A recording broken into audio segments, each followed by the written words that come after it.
एक समयको कुरा हो। डाँडा काँडा बीचको सानो गाउँमा सुरज नामको केटो बस्थ्यो।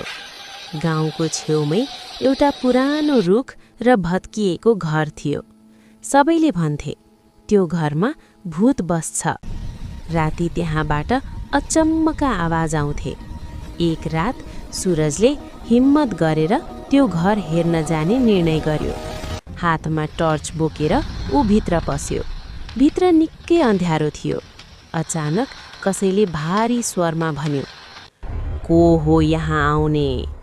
सुरज डरायो तर भागेन। उसले देख्यो सेतो लुगा लगाएको एउटा भूत। तर त्यो भूत अरू जस्तो डरलाग्दो थिएन।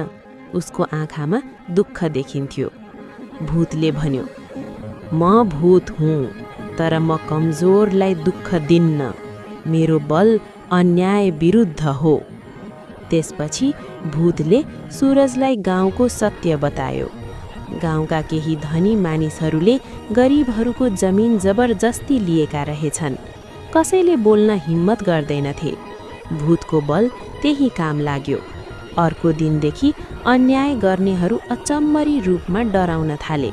उनीहरूलाई आफ्नै गल्तीको सपना देखिन थाल्यो। अन्ततः सबैले आफ्नो गल्ती स्वीकारे र जमिन फिर्ता गरे। गाउँमा फेरि शान्ति छायो। एक रात भूतले सुरजलाई भन्यो, मेरो बल डर होइन, न्याय हो। त्यो रातपछि त्यो भूत कहिल्यै देखिएन। तर गाउँले